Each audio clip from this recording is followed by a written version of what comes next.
record to the cloud. There we go. So who am I and why am I here? So I'm a property investor, just like you are. I'm not something special. I'm not a big showman that goes on big events and talks and sells you your future. I'm here because I've done everything that you're trying to do to get to your portfolio. So I started, I was an electrician working for Sellafield and I hated it. I just wanted to do something that would allow me to work from home, and property allowed me to do that. Built my portfolio in 3 years' time and built a couple of property companies at the same time. I tried retiring, it's just not for me. So now I run property company, which is property BPS Property Management. We have a renovation company, and we also have our property legacy education company as well. So what we're gonna also do is we'll have a look at what other things have I been doing. Here we go. So what are the things we've been doing? So LinkedIn. This is me. You'll see me got a few connections. Worked with people in Touchstone. I've got conversation here with Abby. We've got a few bits and pieces that we've been doing. Our property clarity work, our property questions. So there's over 3,000 questions there for anybody to go and have a look at. And if you've got a question that isn't covered, it'll answer it within about 30 seconds. And we have our Property Legacy podcast. So the podcast was basically set up for myself and my daughter. So Alice wanted to get involved in the company, and I said we needed to start teaching you how to be a property investor. And by doing that, we then created our Property Legacy podcast, and that then made our property. We got a podcast going, and we've now got over 1.2, 1,200 subscribers, and we do a lot of property work, all about discussing about how to do property education, how to give it away for free, and how we're talking with other investors in the area to give you their insight into lots and lots of different opportunities that are there in the property remit. I'm also a 3 times #1 best-selling author. My books are available on Amazon, and I do a lot of work in the Blackpool area with the housing enforcement team. So I work with landlords that have got problem houses, and we make sure that we bring them back to good order.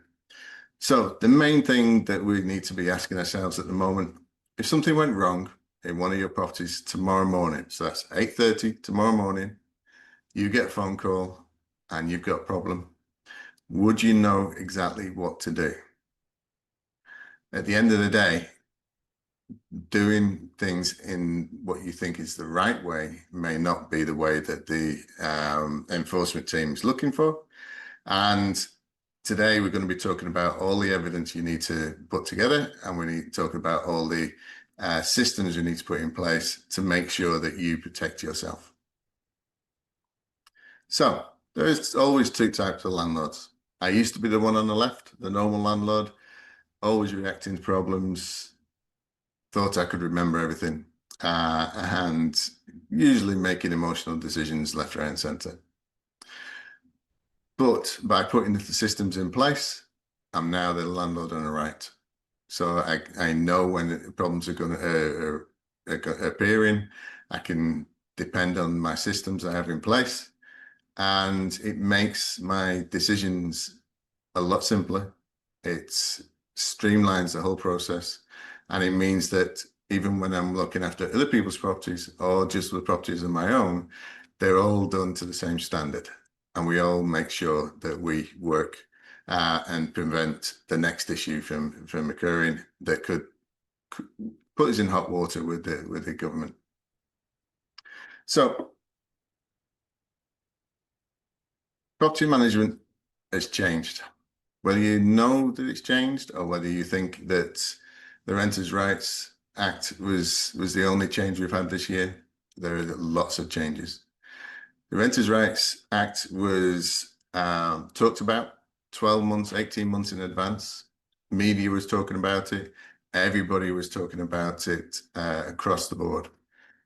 Unfortunately, there has been new regulations that has been released 6 weeks after the Renters' Rights, and that is designed to fine people and is designed to cause problems and create money for the councils and enforcement teams.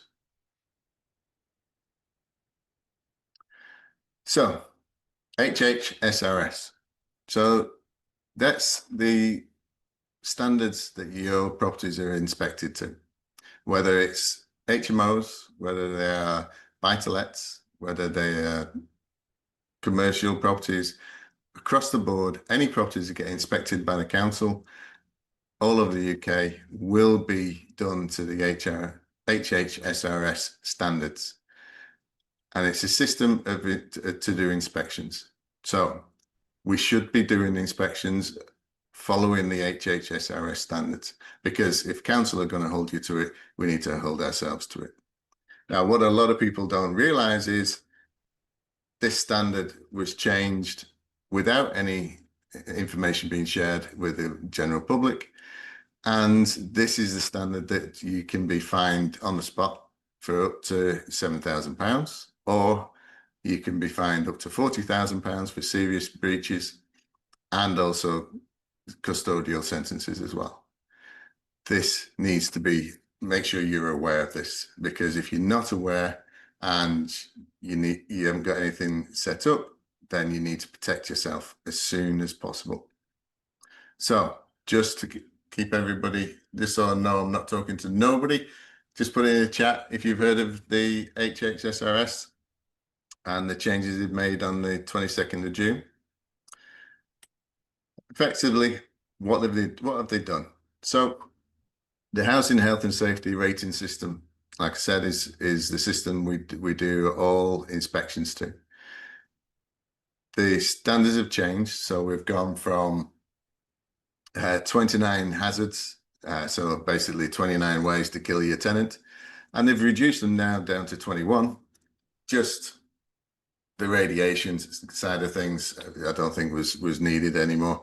So there's 21 ways to kill your tenants, and the whole point of the system is if the inspector believes the landlord could have avoided the issue or could have repaired the issue prior to the inspection, then they can give you an on-the-spot fine. And that way,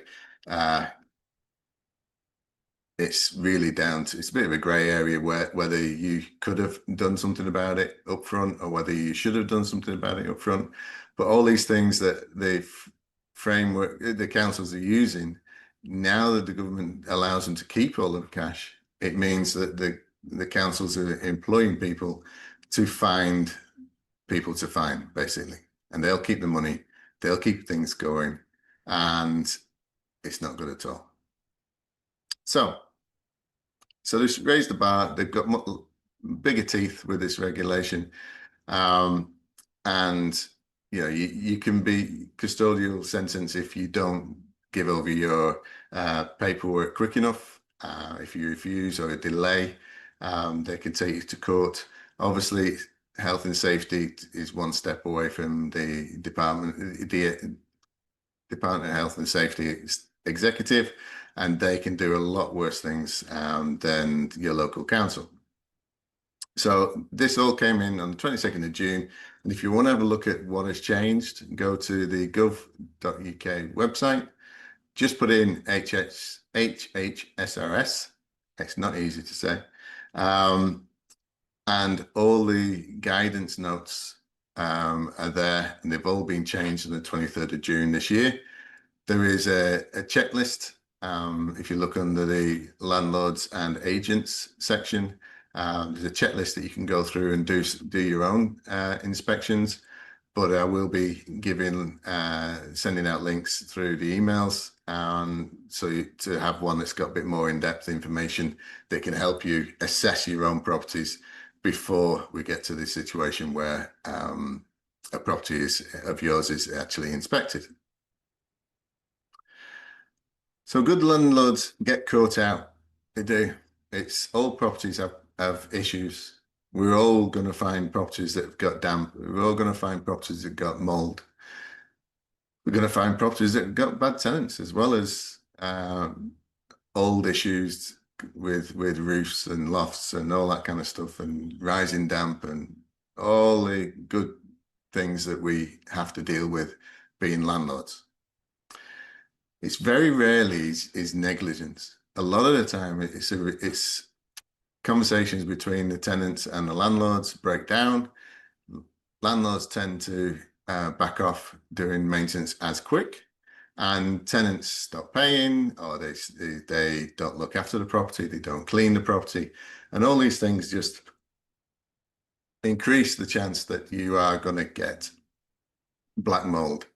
At the moment, because of the media and black mold the last couple of years, where unfortunately the child died, it gets to the point now where people won't clean mold, and it's very simple to clean. Quite a lot of the properties that we manage, we end up having to clean them for them because they just don't touch it. Whereas we all know that you get black mold in bathrooms and around windows, no matter how good your property is looked after. So professional landlord don't avoid problems, they meet them head on. So they set systems up so that they know what to do whenever any issue occurs. So if you get a phone call, you've got mold, or if you got a phone call, the house is on fire, they would have a system to follow. And it's a very straightforward system to have. Anybody can implement it into their business, and we can all benefit from it going forwards. It will also protect you by having all the evidence, having all the conversations, all the contractor emails backwards and forwards. All of that is evidence to show that you're doing everything you possibly can to maintain the property and to avoid any issues. So what does this mean for professional landlords? So the HS guidance has changed. It's changed all our expectations. Most landlords don't know about the HHSRS. I know Rob says he's never heard of it. It's mainly been used since 2004 for all inspections wherever you've got to have a license.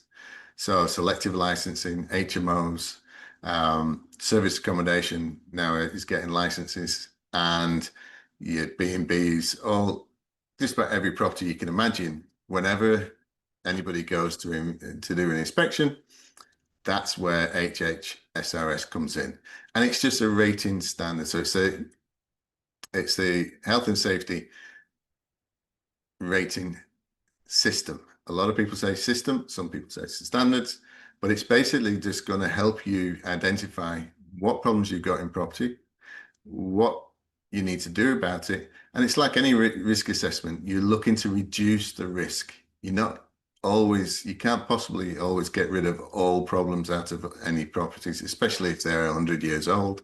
There are always going to be maintenance issues, but it's how you manage them, how you reduce the risk, how you reduce those hazards to your tenants. And that's the bit that we need to be concentrating on. Rob's saying that never heard of HSS before tonight. Yeah, you need to read up on it, Rob, because it's going to take a bit of getting used to. But it has been there in the property business for quite some time. So professional landlords need to make sure they're compliant. We all need to make sure we're compliant, but we all need to make sure that we track and record all the maintenance we do on properties, all of the problems that arise, so that if a tenant reports to the council that they've reported a problem 10 times, you've not done anything with it, you can show exactly what communication you've had from your tenant, what communication you've sent to them, what contracts you've had out there, what inspections you've done.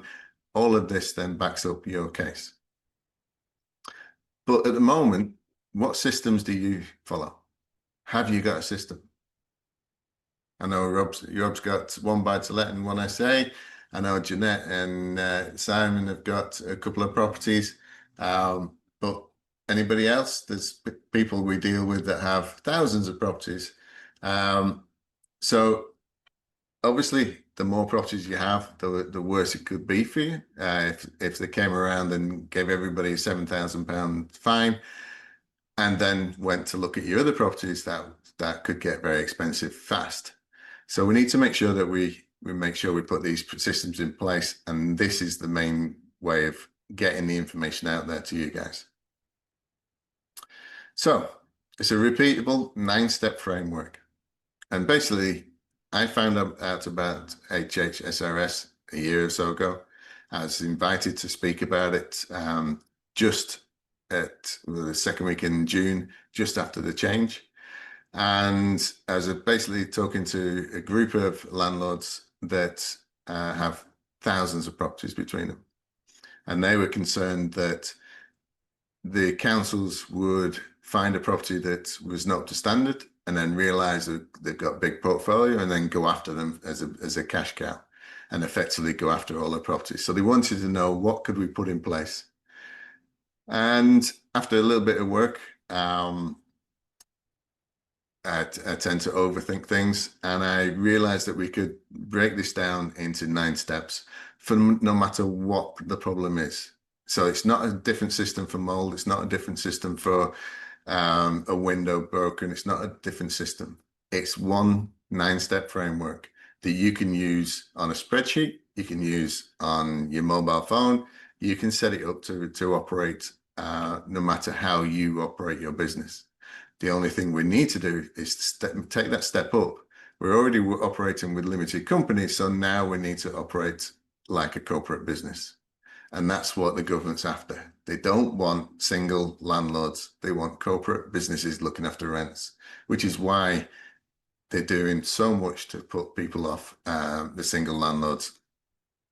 So, a case study. Everybody loves a case study and a few pictures. So, in the chat, who do you think's at fault with this?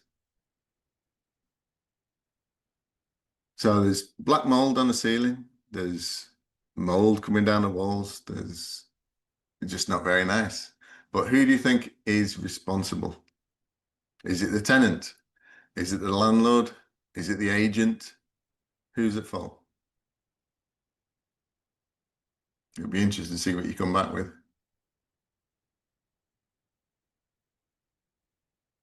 Nobody's coming through yet. Anybody? Rob, have you got an answer? Tenant from Aussie.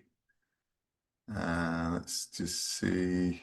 Anybody else? Jeanette, you taking your time? I can see you typing. You've not got the tongue out this corner of your mouth. Landlord, no inspection. Right. I'll let you in on a secret. It's all 3. Mainly because this picture was taken 6 months after an inspection. So the agent did an inspection.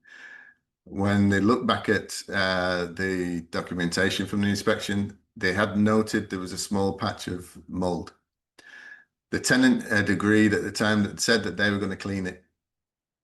So the tenant had tried to clean it, and you can see in that corner, it's cleaner than the rest of it. But because it's Artex on the ceiling, it's bloody hard work trying to clean into all those nooks and crannies. You just can't do it. But she didn't report it. The tenant didn't report it back to the landlord or the agent. So why is the landlord at fault? Well, he supplied a bathroom with a ceiling that you couldn't wipe. So it just breeds problems. It's an issue. It's always going to be an issue. But at this moment in time, what we need to be careful of is those knee-jerk reactions. We can't just go, oh, mold, they've not cleaned, it's the tenant's fault. It's the, we can't do that. We have to do a set procedure every single time. There's going to be times where it's our fault. There's going to be times where it's the agent's fault.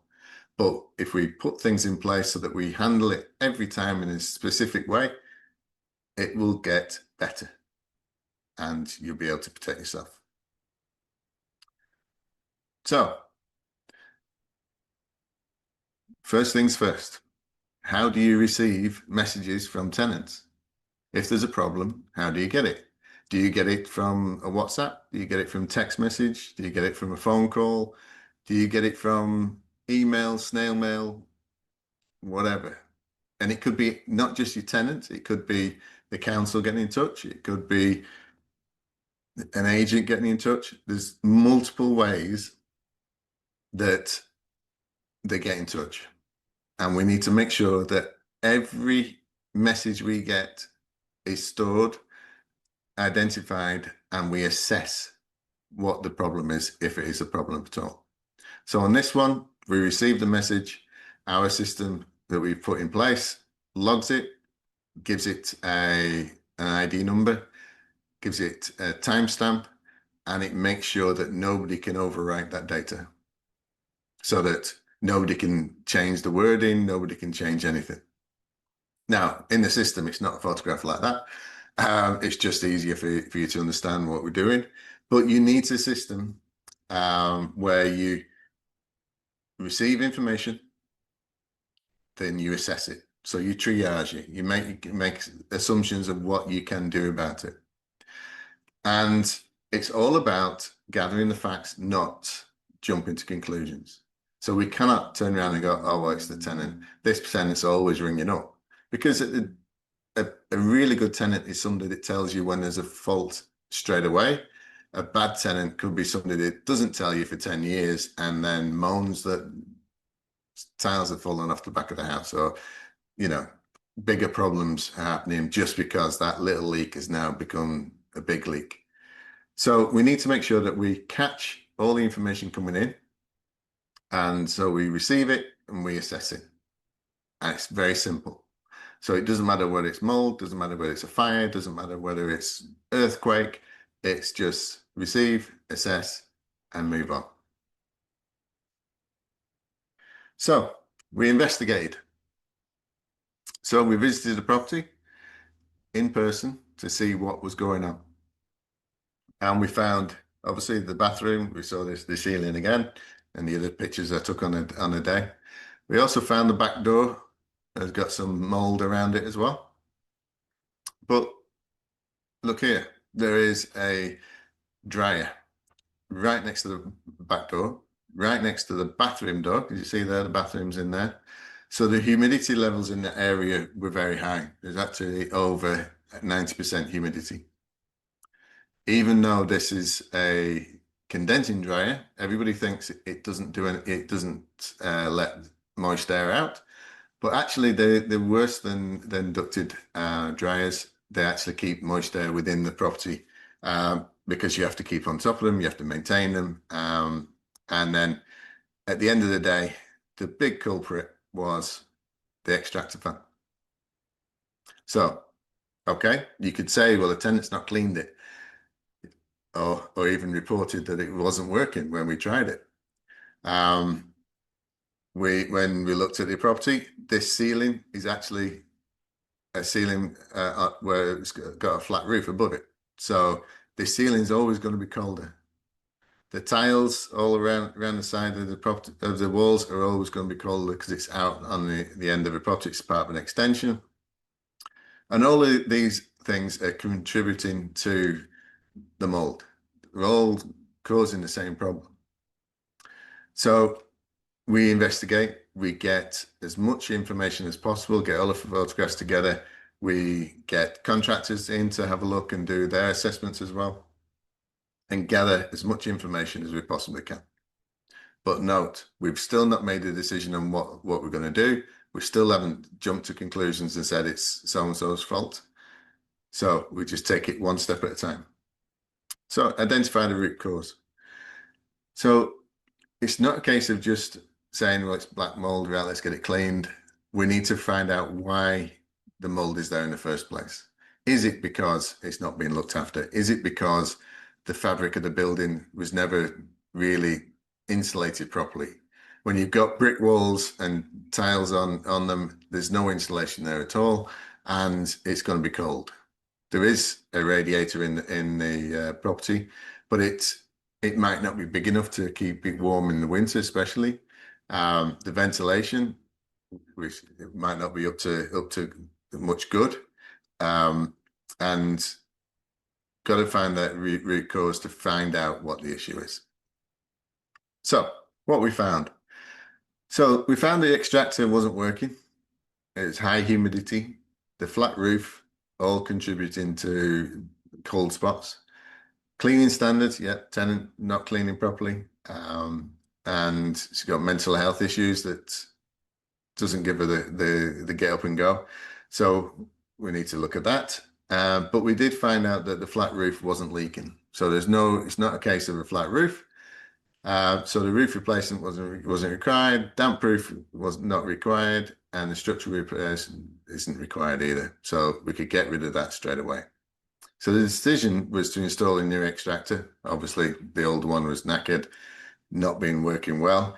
When we did inspect it, we realized that it was only wired up so that it would only be on when the light was on. It didn't have overrun. So it was never set up to kind of work efficiently for its intended purpose. So we're going to install a new extractor, spray the mold, put a mold-resistant coating on, and then create a new hygienic ceiling, and then review 4 weeks after to make sure it's all done. But all of this, even down to these decisions, is logged into a system, logged onto an email, or logged into a spreadsheet, so we know exactly what evidence we have, and we know exactly how we came to the decisions we made.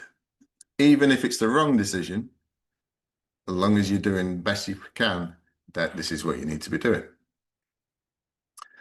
And then all the way through this, evidence is your defense. If you do not save photographs, if you do not take reports and save them and create digital copies as well as paper copies, then you are leaving yourself open to anybody coming after you in the court of law, because you would have to defend yourself. It's not a case of innocent until proven guilty. You're guilty until you prove yourself innocent, or prove yourself you've done as much as you can. So implementation. So we made the decision, then we instruct contractors. We put timelines in place for the contractors, so we know review dates of when we're going to expect information coming back in. And then we make sure that everything is carried out, all planned out, and we do not sign this case off until everything is fully done. We can't just do half-hearted, or we just change the extractor and we'll just see how it goes. We need to make sure we've done everything we possibly can. The good thing about this is if you go on Screwfix, you can get a spray system from a company called Scrub. And effectively, all you do is spray the ceiling or spray the area, leave it, come back the next day, and 90% of it's gone. It actually stops you from needing to scrub it all. And to be honest, that ceiling with the architects, it's the only way we're going to get to the bottom of it. But we managed to spray it all, get it sorted out, and then seal it. And then at the end, we return, we re-inspect, confirm that everything is done, and also confirm the problem is resolved. If we find after 4 weeks that it's come back again, then we go back to the drawing board, we get more in-depth surveys done, and we carry on, and we do not sign that off until it's definitely documented and everybody's happy. Okay, so all the way through this, it's these 9 steps. You could implement that into any system, but you can do this tomorrow. It's not something you have to wait 6 months while somebody creates a software, 6 months while somebody creates something. You could put this system into place and just state every time you get a phone call or anything from a tenant, you make sure you log all your data, you assess it, you investigate, you evidence it, you find the root cause, make your decision, implement the solution, and then review and only close when it's properly closed. Okay? So, if the environmental health asked you to review your case file tomorrow, would you feel confident handing it over? As we are today, I think not. But once you get this kind of system in place and you have all the evidence, then you will be able to show your timeline of how you handled every issue. You'll be able to show how you handled any faults, what maintenance has been done on your property, how many times this particular fault has reared its head. You could have an issue if somebody just looked at that, changed the extractor fan, and in 12 months' time, the mold is back. And we need to know exactly how many times things are happening so that we can then say, right, there's a problem here and we need to sort it out and look deeper. Now, some people may think that this is way over the top. But at the end of the day, if people are throwing £7,000 fines and £40,000 fines and possible custodial sentences, I don't think it's that much over the top. The good news is we can help you, and we have people that can help you put these into place in your own companies without much work, which is the best way. So, as we said, this is your framework, and it's for all faults. Doesn't matter whether it's mold, damp, tenant disputes, whether you're going to take them to court to evict them, you can use all of this as evidence of going forwards. Even if you are going to go and say, right, I want to sell the property, you need to put in evidence that you are definitely going to sell it. You're not going to rent it for at least 12 to 18 months. And if you don't have systems in place that allows you to document all the systems you want to document, then you will not be successful in court. So, you know, I don't know if you have experience of being in courts, but as soon as a tenant turns up at court, Shelter has a very specialized solicitor on standby in every court around the country to give them free advice. So you need to make sure that you have all your details set and you have all your evidence in the right place and the right time, or else you're just going to be an easy person to get fines off, or you're not going to get the property back when you want to. So, yes, I can get rid of that. So, why are we different? Well, we look at systems differently.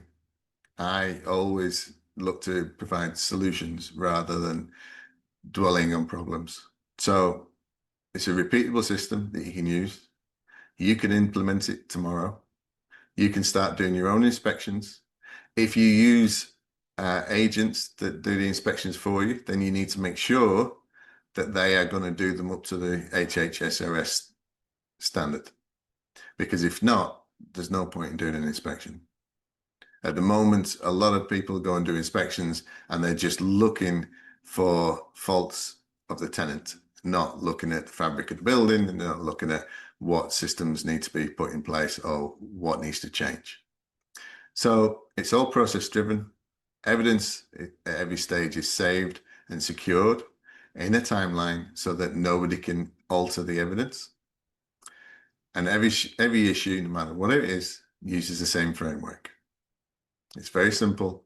We've boiled it down to its smallest parts so that you can put it in place without a lot of technical knowledge You don't have to put things in place and have a wonderful software. You can put things in place and just train the people that you work with. You need to do this now so you can protect your portfolio.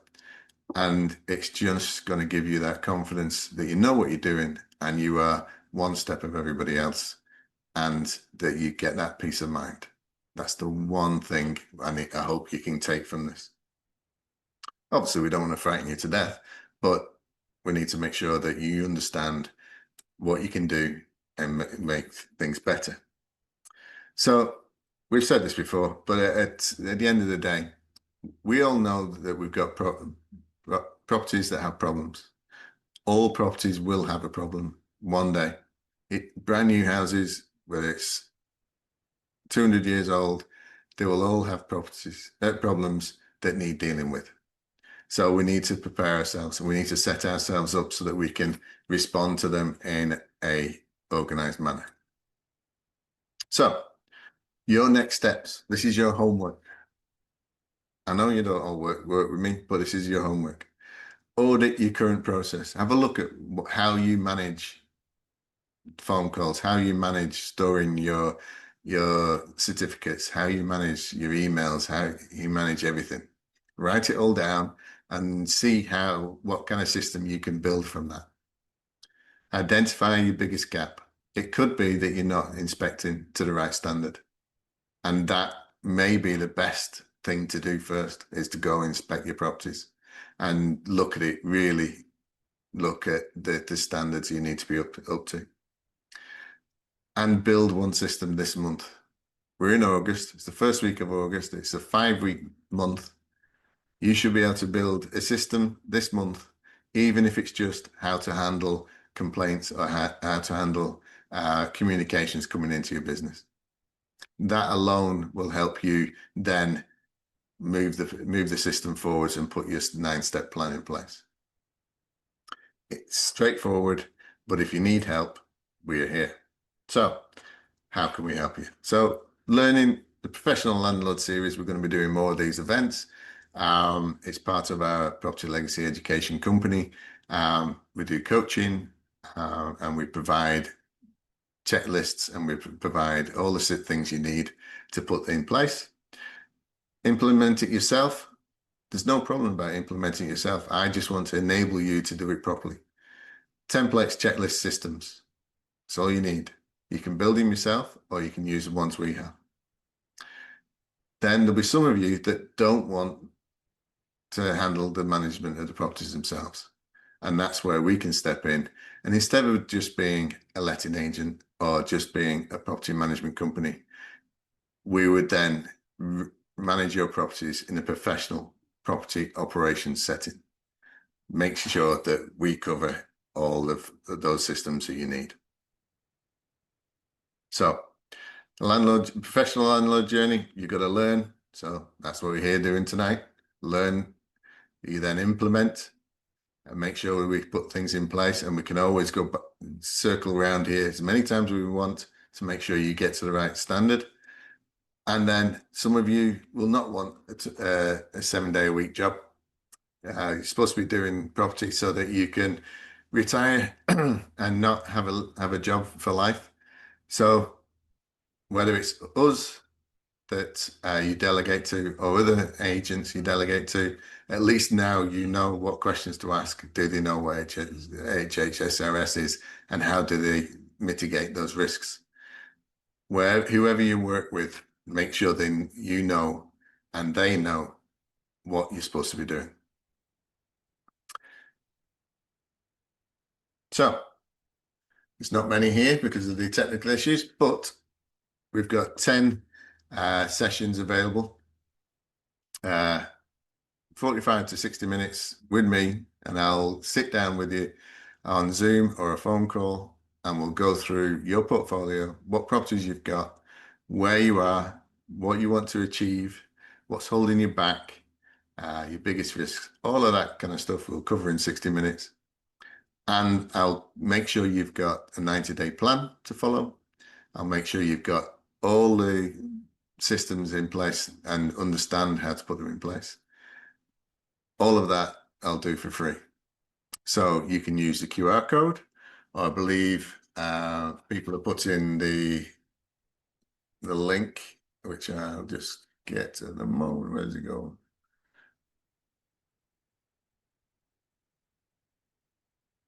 Put a link into the chat, and then that way you can book in.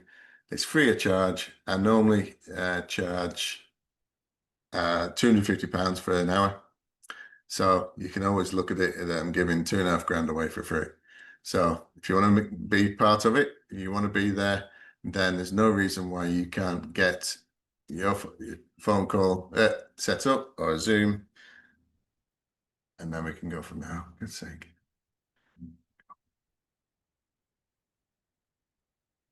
Right. So on the chat, there's the link if you need the link. So yeah, normally we're only going to do this once, and it's only from people that have been here tonight that listen to the end. If you need any more information, we can talk about it. It is not a sales call. I don't like selling to people. My team's going to be crying into the bruise at the moment because they're saying I need to sell myself more. But yeah, I'm not a sales guy. So where are we at? Questions. So let's go back to the room. Come on, come off off mute. Let's have a chat. What questions have you got? Is there anything that you need help with straight away?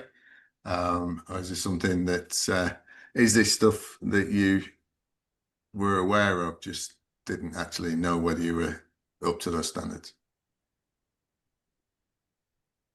I'll start, Steve. Thanks very much. I didn't know So we're anything about fortunate in this. that. So, go on, Rob. I didn't know anything about. Is it HHHSRS or No. HHSRS?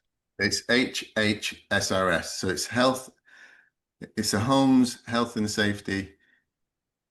Oh, I can't remember. I can never remember what the R is. Simon, what's the R?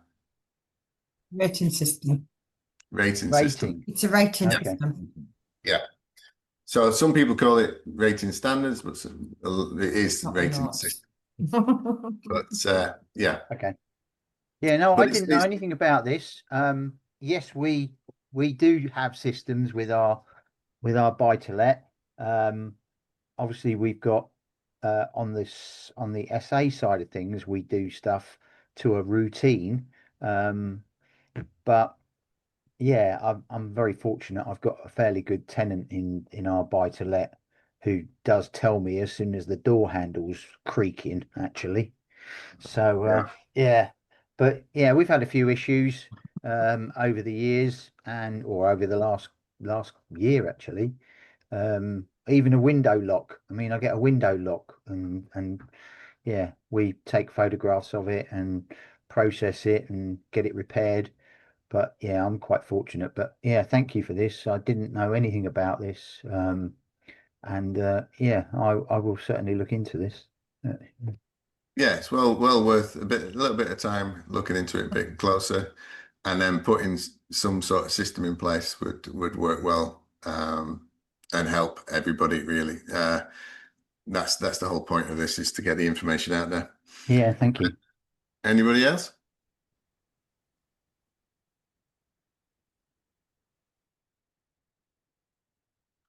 I suppose from social housing, we were working in 2004 with it, or 2005. And to be honest, even with all the systems in place, we still really had certain tenants that would drive it through to their MPs and everything. They were a real pain. Yeah. Even if you followed your system. So yeah, that was very evidence-based. And I know we're fairly remiss. We're not totally remiss. We do keep records, and we could put it all together. Stop shop is probably the best bet, to be honest. Yeah, we I created a maintenance log, so I hadn't got one of those, so I did it retrospectively, and I've started the log, and well, what I now need stuff like that. So I'll probably need to revise that log that I've already got.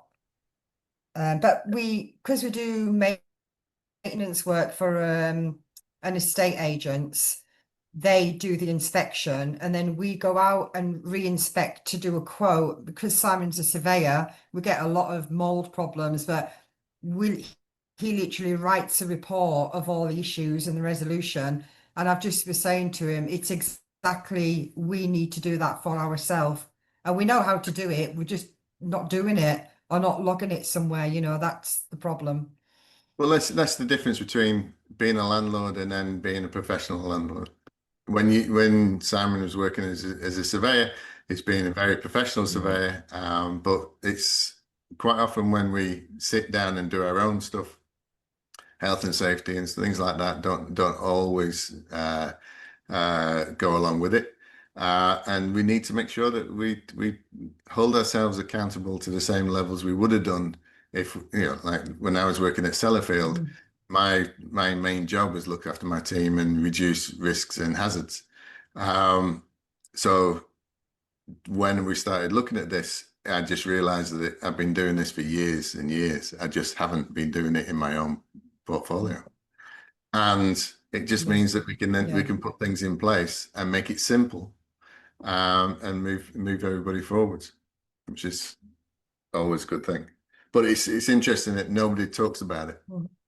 Arla and the National Landlord Association are not talking about this, and I think it's something that's been missed, that we need to kind of talk about more often. Ozzy, how are you? Are you still there, Ozzy? Yeah, I'm still here, Steve. Yeah, I'm here. Just as I said, this is the first time I've heard of the ish SRS, but at the moment I don't have a portfolio at the moment. I'm just here on residential at the moment. So yeah, but my question is buy to let still very, well, I won't put the word very, buy to let still, I want the word lucrative. Is it still profitable in the UK today? Because lots of things, the reforms, I knew about the reforms and all that. So that's my question. Yeah, it all depends on where you are. Preston obviously is a little bit more expensive. Morecambe isn't as expensive, but because of all the work that's going on there, with the Eden project and the nuclear power stations, then you've got a lot of competition out there. The prices are going up and up and up. But on your doorstep, you've got Blackpool. We can still buy 4-bedroom houses for 80 grand, and rent them out for over £1,000 a month. Not that Janet and Simon are doing that, but they are. But yeah, so you can still find properties less than £100,000, rent them out for 850 to 900 for a 3-bed, £1,000 plus for a 4.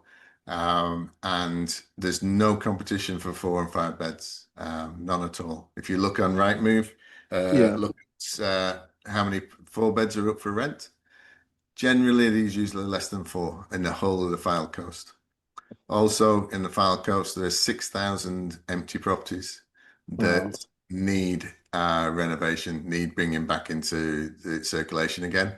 And that's basically where we do a lot of work with the housing teams, because we help landlords get these empty properties back into circulation, whether that's going to be for rentals or whether that's going to be to sell for first-time buyers. But there is a big market in the Blackpool area, because you're going to get 20 to 30 applications for every single property that's on the market. Okay, well, thanks, Steve. Did you say 4-bed is quite? It's been sought after in Blackpool. Is that what you meant? Yeah. So if you look at the demographics of Blackpool, it's 1 beds, 2 beds, and 3 beds mainly the stock of housing, because it's a holiday seaside area. So historically, a lot of people were to retire there, so it's 1 and 2 bed bungalows and flats. The 2s and 3 beds are quite prevalent all over the Blackpool area in terraced houses or semi-detaches all over the place. But the 4 beds and bigger were turned into B&Bs. They were turned into flats. They were turned into things like that. So at this moment in time, if you can get a 3-bed that you can rent, you can convert a room into a 4th bed or a 4 into a 5, then you will rent it extremely easy. And then if you are working in Blackpool, we have links with the local social housing because they've got too many people looking for properties. Social housing hasn't got enough, and they are paying the going rates and you're paying the deposits, they're paying the guaranteeing the rent for the first 6 months, and all that kind of stuff is available to you in Blackpool. Okay, well, that's great. Thanks for that, Steve. Thanks for that info. Yeah, no problem. And if you want to have a look Can I around, just say something? give Is us that a all shout. right? Yeah.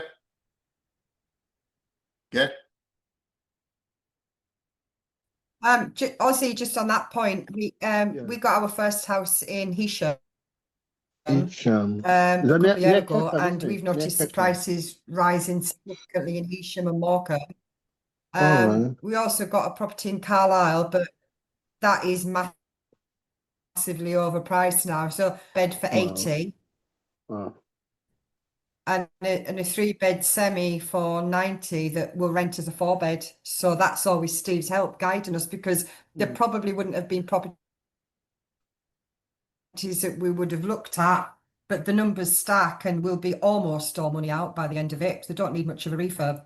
So Blackpool's definitely a good spot. There's lots of stock. Yeah. Oh, great. Thank you for that. Okay. No problem. Anybody else got any questions?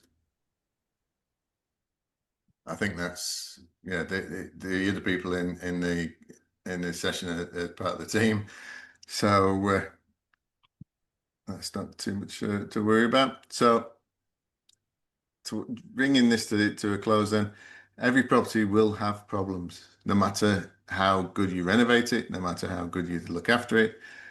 Tenants and people who are in your properties, whether it's service accommodation, HMOs, find a way of breaking things and doing things. And we had one the other week where a bath was cracked, and the story was that the 3-year-old was just getting out of the bath and the crack appeared in the bottom of the bath. It was a big cast iron bath, so it wasn't just going to crack. So it's these types of things we need to be aware of, and to be professional, we're not going to accuse anybody straight up. We need to follow a system that we can then stand by in court and say, this is what I do, this is the way we go, this is the full timeline of that problem or the full timeline of that property. It's going to take time to build that up over the next few years, but if you do it now, you're going to protect yourself and your portfolios a lot better than everybody else. Okay, so if there's no questions, any more questions? Anything at all? Rob's typing, but I don't know No, whether it's a thank you. question or not. Right. It's not a question, it's just saying thank you, Steve. All right. Yeah, No great. problem. That's good. Good. Yeah. Thank you, Steve. Thanks for this. No problems. If you need a chat, get in touch with me on LinkedIn and we can have a chat and we can go from there. All right. Speak to you soon, guys. Love to meet Thanks, you. Steve. Cheers. Cheers. Thanks, Steve. Thanks all. Thank you. Thank you. Bye. Bye. Everybody, nice Bye-bye. to see you. Bye. Bye.